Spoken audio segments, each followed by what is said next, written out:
Ang isa pang hula sa Biblia ay naging katotohanan sa ating panahon. Daniel 7:25, magsasalita siya laban sa kataas-taasan at pahihirapan niya ang mga hinirang ng kataas-taasang Diyos. Tatangkain niyang baguhin ang kautusan at mga takdang kapanahunan. Ang mga hinirang ng Diyos ay ipapailalim sa kanyang kapangyarihan sa loob ng 3 taon at kalahati. Ezekiel 22:26. Nilabag ng kanyang mga saserdote ang aking kautusan at nilapastangan ang aking mga banal na bagay.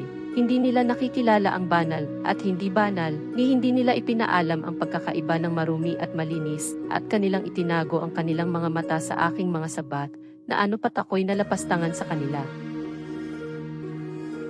Ang batas ng Diyos ay isang salamin lamang upang makilala ang kasalanan. Ito ay refleksyon ng karakter ng ating tagapagligtas. Ang ating nag-iisang idolo.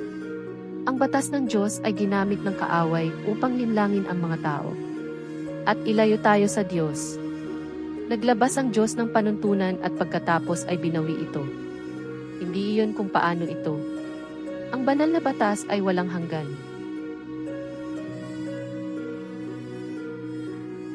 Hindi ito nagpapahiwatig na hindi natin ito magagawa. Maaari na nating baguhin ito o alisin ito batay sa ating sariling mga kagustuhan at pag-unawa at sundin ang kabilang panig. Hindi tayo mas mataas kaysa sa Diyos. Ang batas ng Diyos ay ang naugnay. Ang Ama at tayo. Pinakamainam na iwasang tumuon sa mga di kasakdalan ng iba o paghatol sa kanila. Sinasabi nito sa isang tao na hindi nila kinakailangang sundin ang buong batas ng Diyos sa pamamagitan ng pagsulat nito sa kanilang mga puso. Ang pagsuway ay gagawin lamang tayong higit na katulad ng kaaway ng Diyos sa ating kamangmangan at pagmamataas. Dapat nating ipakumbaba ang ating sarili sa harap ng Diyos. Tulad ng sinabi ni Jesus, John 14:15. Kung mahal mo ako, panatilihin ang aking mga utos. Hinihiling lamang ng Diyos na igalang, sundin, at mahalin natin siya dahil siya lamang ang ating lumikha at Panginoon.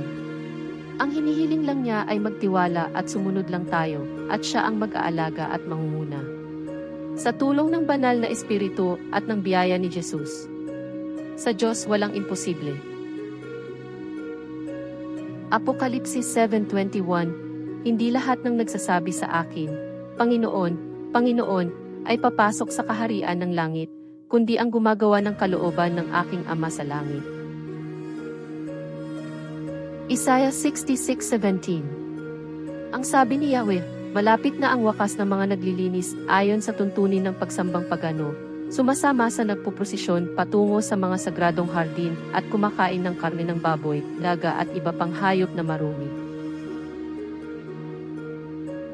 Pagtatapos ng labanan para sa totoong mga tao ng Panginoon.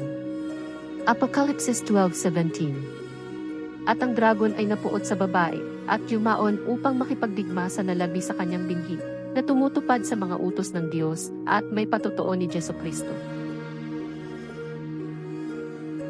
Ang bawat kaluluwa ay mahalaga kay Jesus.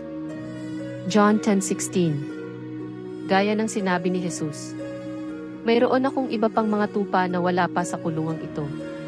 Kinakailangan sila'y ipasok ko rin at papakinggan nila ang aking tinig. Sa gayon, magkakaroon ng isang kawan na may isang pastol. To God be the glory. Salamat sa panunood.